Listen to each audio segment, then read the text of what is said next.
안녕하세요. 얼마 전 파혼하게 된 저희 이야기를 하러 왔습니다.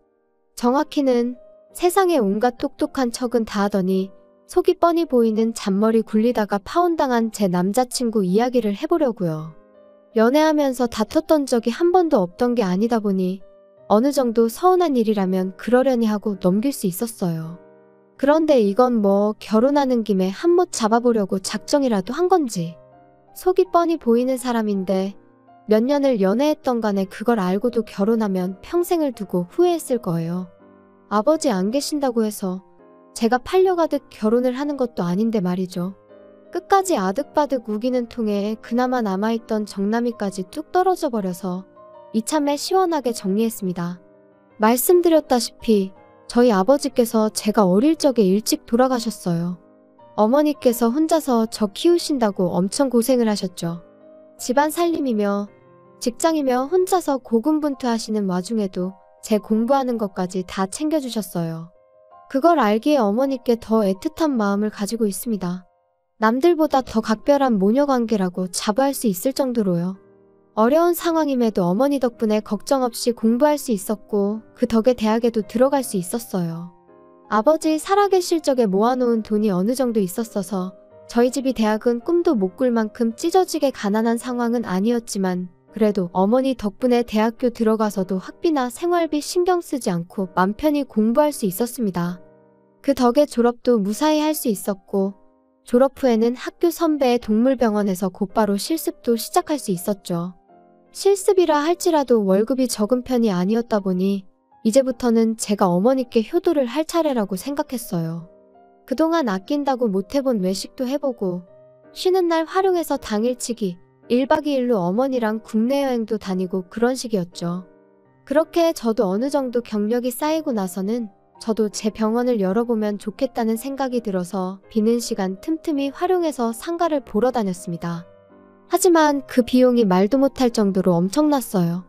살던 동네 근처에서 시작해 욕심을 버리고 그나마도 비용이 저렴한 경기도 구도심까지 찾아봤지만 월세 조건이 만만치 않았습니다. 그래서 개업을 포기하려던 찰나에 어머니께서 같이 어디 좀 다녀오자면서 저를 데리고 나가셨어요. 저를 데려가셨던 곳은 부동산이었습니다. 아버지께서 돌아가실 때 나온 사망보험금이 있었는데 그 돈을 그동안 저 모르게 굴리고 계셨다고 해요. 투자에는 워낙 초보셨다 보니 많은 수익을 내지는 못했지만 제 병원 차려줄 만큼은 되니까 걱정 말라시더라고요. 아빠가 살아있었다면 분명히 병원을 차려줬을 거라고. 그러니까 이건 따지고 보면 엄마랑 아빠랑 같이 해주는 거니 사양 말라고 하시는데 흘러나오는 눈물을 숨길 수가 없었습니다. 이제는 제가 효도할 차례라고 생각했는데 아직도 어머니 눈에는 제가 도움이 필요한 어린아이처럼 보였던 거예요. 그 사실이 죄송스럽기도 하고 너무 감사해서 정말 펑펑 울었어요. 부동산 계시던 분도 너무 감동적이라고 하면서 같이 울어주셨네요. 대신 저도 어머니께 하나 약속드린 게 있습니다. 앞으로 제가 버는 돈의 절반은 어머니 드리겠다고요. 사실 그 돈을 다 써버리면 어머니 노후자금을 다 쓰는 거나 마찬가지였거든요. 그러니 제가 그냥 빌려서 갚는 거라 생각하시라고 했어요. 개원은 제가 눈여겨보았던 경기도권 구도심에 하게 되었습니다. 인구가 많지는 않은 지역이긴 하지만 제 병원이 있는 상가 주변으로 아파트가 엄청 많이 들어서 있는 좋은 입지 조건이라 수익은 제가 생각했던 것보다 훨씬 더 잘 나왔어요. 그렇게 열심히 일하던 와중에 저도 연애를 시작하게 되었습니다. 남자친구는 같은 건물 5층에 있는 학원에서 수학을 가르쳐주는 수학 선생님이었어요. 제 병원은 건물 1층에 있었는데 통일이 너머로 저를 보고 첫눈에 반했다며 매일같이 저한테 커피도 사다 바치며 끈질긴 구애를 하던 사람이었죠. 넉살도 좋고 유머 감각도 좋아서 저도 남자친구한테 호감을 느꼈고 이내 저희 사이는 연인 사이로 발전하게 되었습니다. 그렇게 1년 반 정도 연애를 하다가 둘 사이에 결혼 이야기가 오가게 되었고요. 너무 늦은 건 아니었지만 둘 다 나이가 있다 보니 결혼 이야기가 나오기 전에도 종종 서로의 미래에 대해서 이야기를 자주 나눴었습니다. 그 당시에 나눈 이야기들이 결혼과 연관된 이야기이긴 했지만 그때 당시에는 결혼 약속을 했던 사이가 아니었다 보니 서로 이야기를 나누면서 가치관으로 부딪힐 일이 전혀 없었죠. 결혼 약속을 한 이후에도 나누었던 이야기들이 있으니 모든 게 순조로울 줄 알았지만 남자친구의 어머님, 그러니까 예비 시어머니가 될 뻔했던 그 욕심 많은 사람이 나타나면서 언제 그랬냐는 듯 조금씩 모든 게 틀어지기 시작했어요. 예비 시어머니는 왕년에 유치원 보조교사 일을 하셨다고 합니다. 그 아들인 남자친구도 지금 학원 선생님을 하고 있다며 당신들 집안이 교육자 집안이라는 얼토당토하는 논리를 펼치셨어요. 그때는 그냥 남자친구의 밝은 성격이 코에 걸면 코걸이, 귀에 걸면 귀걸이, 좋은 게 좋은 거라고 맘대로 생각하는 어머님을 닮아서 그렇구나 하고 좋게 생각하려고 했었죠. 그런데 수의사인 저를 약간 깔보는 듯이 말을 하더라고요. 내가 어디서 들었는데 수의사 공부도 쉬운 게 아니라더라 하면서 그 정도 머리면 차라리 사람 고치는 의사 공부를 하던가 아니면 돈 잘 버는 한의사 공부를 하지 그랬냐고 빈정거리듯 말을 하더군요. 똑같이 칼질하고 주사 놓고 하는데 너무 명예가 없는 거 아니네 어쩌네 저쩌네 하면서요. 피부과 의사가 돈을 쓸어 모은다더라 하면서 왜 수의사의 길을 택했냐고 묻는데 물론 거기에 비할 바는 아니지만 제가 얼마나 버는지도 모르면서 그런 이야기를 초면에 뱉어내니 기분이 엄청 나빴습니다. 그렇다고 거기서 내가 돈을 얼마나 잘 버는지 아느냐고 자랑할 것도 아니었기에 굳이 제 직업에 대해 따로 설명하지는 않았어요. 그런 말 듣고 해명하는 꼴도 우습다 생각했고요. 예비 시어머니는 그래도 우리가 교육자 집안이 아니겠냐며 당신을 스스로 깨어있는 시어머니라고 자칭하더라고요. 시집살이 그런 것도 못 배운 사람들이나 시키는 거지. 자기는 그런 거 시킬 생각은 꿈에도 없다고요. 아들 장가 보내면 둘이 알아서 잘 살게 내버려둬야 자식들도 알아서 나중에 효도하고 그런다 하면서 자기가 얼마나 오픈마인드인지 설명하기 바빴어요. 하지만 하나 강조한 게 있는데 요즘은 맞벌이는 선택이 아닌 필수라고 하면서 결혼했다고 해서 집에서 살림만 할 생각은 꿈도 꾸지 말라고 하더군요. 우리 아들이 혼자 버는 꼴은 눈에 흙이 들어가도 못 본다시면서요. 애초에 제가 결혼해서 살림할 생각이었다면 개원도 안 했을 거 아니겠냐고 따져묻고 싶었습니다. 쉴 생각은 추호도 없었는데 그것보다 더 기분이 나빴던 건 역시 저를 학원 선생님인 남자친구보다 밑으로 깔고 보는 예비 시어머니의 태도였어요. 이미 대화 나누는 와중에 몇 번이고 한마디 해야겠다 그런 생각까지 들었는데 일단 결혼 이야기 나오고 처음 인사드린다고 나온 자리였다 보니 몇 번을 속으로 눌러 참으며 그냥 이 자리가 빨리 끝나길 기다리고만 있었네요. 안 끝날 것만 같았던 인사자리도 겨우겨우 끝나게 되었어요. 예비 시어머니는 다음에는 상견례 할 때나 보겠네 하면서 자리를 떠나셨죠. 남자친구가 우리끼리 데이트나 더 하다 가자고 제안을 했는데 기분이 영 아니었다 보니 자리가 자리였던 만큼 내가 너무 긴장했었나 보다고 피곤해서 오늘은 안 되겠다 말하고 집에 돌아와 버렸습니다. 저희 어머니께서 예비 시어머니 만나고 온 자리는 어땠냐며 궁금해하셨는데 아무 말도 해드릴 수가 없었네요. 그냥 남자친구한테 했던 말 그대로 너무 긴장했어서 경황이 없어서 무슨 말 나누었는지도 잘 기억도 나질 않는다고 하고 넘겼습니다. 그리고 일주일 지나서 남자친구와 만났어요. 일터가 같은 건물이다 보니 남자친구가 매번 하던 것처럼 커피 사들고 병원에 찾아오긴 했지만 바쁘다는 핑계로 남자친구를 그냥 돌려보냈었습니다. 눈치가 있는 사람이라면 뭔가 이상하다는 걸 느꼈을 텐데 일주일 만에 만난 남자친구에게 그런 기색은 전혀 보이지 않았어요. 오히려 이제 우리 어머니도 만나봤으니 결혼 관련해서 좀 현실적인 이야기를 해봐야 하지 않겠냐고 들더라고요. 아직 우리 집에는 인사도 드리지 않았는데 벌써부터 너무 이른 거 아니냐고 했더니 어디서 나온 자신감인지 벌써부터 한 번 뵙지도 않은 저희 어머니를 두고 장모님이라고 지칭하면서 장모님이 나를 마음에 안 들어 하실 이유가 없질 않냐며 그건 나중으로 미뤄도 된다고 하더라고요. 이미 저는 마음이 상할 대로 상해버렸지만 그래 뭐 어디 한번 무슨 이야기 하나 드러나보자 하고 카페에 자리를 잡았습니다. 현실적인 이야기, 뭐 어떤 걸 하려고 이렇게 급하게 순서도 바꿔가며 하자고 했는지 한번 말해보라고 했더니 우리 경제적인 부분에 대해서 한번 심도 있게 이야기를 해보자며 병원 운영하면서 나가는 고정 지출이 얼마나 되는지 그런 걸 물어보더라고요. 어디서 뭘 듣고 왔는지 모르겠지만 밑도 끝도 없이 고정 지출 이야기를 묻는 걸 보니 어떻게 직접적으로 제가 얼마나 버는지 물어보기 그래서 매출 규모나 한번 떠보려고 물어보는구나 싶었어요. 그래서 제가 말 한 번 잘했다고 당신은 학원 선생님 하면서 받는 월급이 얼마나 되는지부터 먼저 말해보라고 했습니다. 남자친구는 자기가 뒤로 과외를 해주고 있는 것까지 포함하면 한 달에 350 정도 번다고 하더라고요.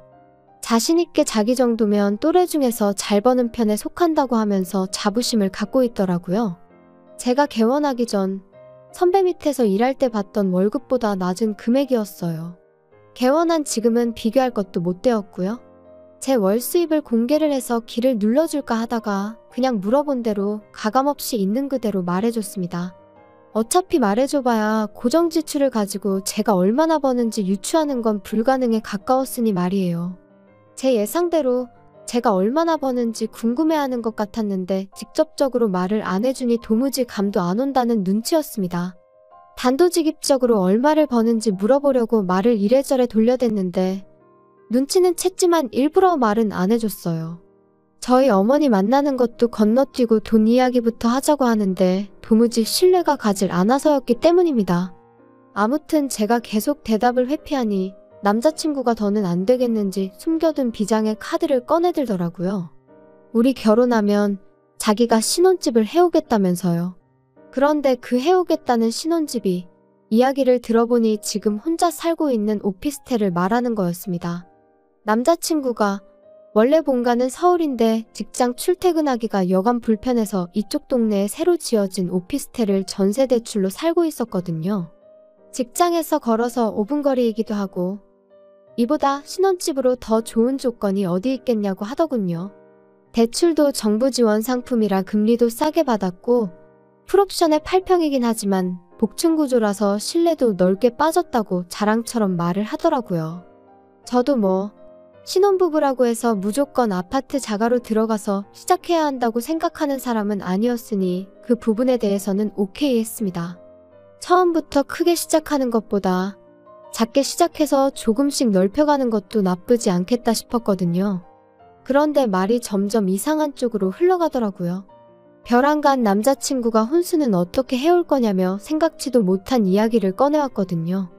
당신 오피스텔 풀옵션이라고 하지 않았냐, 그리고 8평짜리 오피스텔에 무슨 가구를 놓겠다고 혼수 이야기를 하느냐고 되물었어요. 남자친구는 당장은 안 쓰더라도 남자가 집을 해오는데 여자가 혼수를 해오는 건 기본 중에 기본 아니겠냐고 되묻더라고요. 아니, 풀로 대출받아서 전세로 살고 있는 집을 가지고 자기가 집을 해온다고 말을 하면서 나는 내 돈으로 혼수를 해오라는 게 말이나 되냐고 따졌죠. 또 자기가 불리해졌다 싶었는지 제 말에는 입을 싹 닫더라고요. 한참 두 사람 사이에 정적이 일다가 남자친구 혼자 안달이 나서는 횡설수설 끝에 본론을 딱 말해왔습니다. 아까 말해준 고정지출에 대출금이 하나도 없던데 어디서 그런 큰 돈이 생겨서 빚도 없이 병원을 개원했느냐고요. 그래서 그것도 숨김없이 전부 있는 그대로 말해줬습니다. 아버지 사망보험금에 어머니가 재테크한 돈 합쳐서 개원해 주셨다. 대신 내 월 수입의 절반은 어머니한테 전부 드리고 있다고요. 남자친구는 그제서야 제 월 수입이 높다는 걸 감을 잡은 모양이었어요. 은근슬쩍 하나씩 물어보는 질문들이 다 그런 걸 염두에 두고 묻는 것처럼 들렸습니다. 어머니께 월급의 절반을 드리고 있는 건 어머니 노후자금으로 병원을 오픈한 거라 빌린 돈을 갚는 개념으로 드리고 있다고 말을 해줬죠. 그러고 나서 남자친구가 말 잘했다고 하면서 부모님 노후에 대해서도 지금 같이 이야기를 해보자더군요. 그러면서 대뜸 저한테 물어보기를 결혼하면 우리 부모님한테는 얼마를 드릴 생각을 갖고 있는지 좀 알려달라고요. 또 뭔 소리를 하나 싶어서 당신 월급 350에서 얼마를 드리려고 그런 말을 꺼내냐고 물었더니 당신은 장모님께 수입의 절반을 드리고 있다는데 나도 200 정도는 드려야 하지 않겠냐고 하더군요. 그래서 제가 그럼 양가에 매달 400씩 드려야 한다는 소린데 그러면 양가 부모님한테 드리는 돈만 해도 당신 월급보다 더 많아지는 거라고 따졌죠. 그랬더니 남자친구가 정색을 하면서 왜 400이냐고 내가 200 드린다고 하지 않았냐고 따지고 들더군요. 당신이 먼저 부모님께 얼마 드릴지 묻지 않았냐고 당신 집에 200 보내면 나도 우리 집에 똑같이 200 하는 게 이치에 맞는 거 아니냐고 바로 따졌습니다. 그랬더니 아까까진 얼굴 한번 못 본 우리 엄마를 장모님이라고 부르던 남자친구가 마음이 급하니까 본심이 나왔는지 니네 엄마는 지금 네 월 수입의 절반을 받는다고 하지 않았냐고 하는 겁니다. 내가 말해주지 않았냐. 우리 어머니께서 노후자금 털어서 병원 차려주신 거고 나는 지금 그 돈을 갚고 있는 거라고요. 남자친구는 대번에 가족끼리 그런 게 어딨냐며 맞받아치길래 당신 어머님은 그럼 아들 월급의 절반도 넘는 금액을 진짜 용돈으로 받아간다 하시더냐고. 그런 가족은 세상에 또 어딨느냐고 제가 반격을 했어요. 남자친구도 자기가 얼마나 얼토당토하는 억지를 부리고 있는지는 어렴풋이 알고 있는 것 같더라고요. 그러면서 저한테 역으로 제안한 게 너네 집은 엄마 혼자니까 반만 드려도 되는 거 아니겠냐며 자기 집에 200 드리고 저희 집에는 100만 드리자입니다. 솔직히 그것도 넉넉하게 쳐준 거라고 하더군요. 자기네야 부모님 두 분 다 계시니 외식도 더 자주 하고 외출도 더 자주 할 텐데 돈이 넉넉히 필요한 게 당연한 거지만 장모님은 혼자 계시니 돈 쓸 일도 거의 없지 않냐고 하더라고요. 식당도 혼자 오는 사람은 안 받아준다고 외식할 일도 없고 그렇다고 혼자서 여행을 다니시겠냐 뭘 하시겠냐면서요. 이야기하는 내내 싸우고 싶지 않아서 그냥 참고만 있었는데 너무 어이가 없어서 뭐 그딴 계산 방식이 다 있냐고 그럴 거면 차라리 생활비만 절반씩 내고 각자 수입은 알아서 관리하는 걸로 하자고 했어요. 부모님도 자기 여유도 내서 마음에서 우러나오는 만큼 하면 되는 거 아니겠냐고요. 그랬더니 부부 사이에 그게 가당키나 하냐며 그렇게 다 각자 할 거면 룸메이트로 살지 결혼은 왜 하는 거냐고 큰 소리를 떵떵 치는 겁니다. 그리고 그때 저도 정신을 차렸어요. 이미 대화로는 해결할 수 없는 상황까지 와 있다는 걸 그제서야 알았습니다. 결혼하고 나면 내 돈을 자기 집에 퍼줄 생각뿐이구나 라는 사실을 말이죠. 그도 그럴 것이 생활비다 뭐다 이런 거 다 주고 나면 남자친구 월급으로는 자기가 쓸 자기 여윳돈을 전부 포기하고 부모님께 드려야 하는 거나 마찬가지잖아요. 난데없이 우리 집에 인사하는 것도 건너뛰고 돈 이야기부터 하자고 했을 때부터 알아봤어야 했는데 싶었죠. 더 하고 싶은 이야기는 없고 결혼에 대해서는 우리 조금만 더 생각해보자고 하고 자리에서 일어났어요.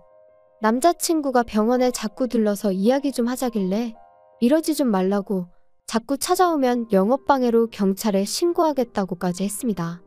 그 후로 일주일 조금 지나서 남자친구 어머니한테서 전화가 왔어요.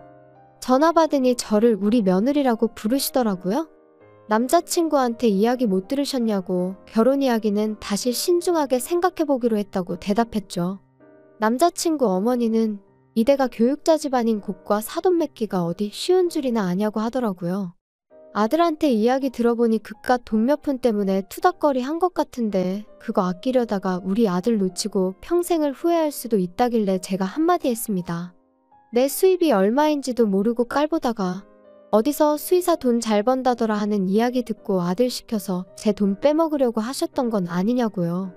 공부만 하느라 사람을 세상 물정도 모르는 호구로 생각하셨나 본데 제가 바보도 아니고 믿지는 장사는 하기 싫다고 제 돈으로 재미 좀 보려고 했나 본데 누가 누구를 놓치고 평생을 후회할지는 한번 두고 봐야겠다고 한마디 해줬습니다.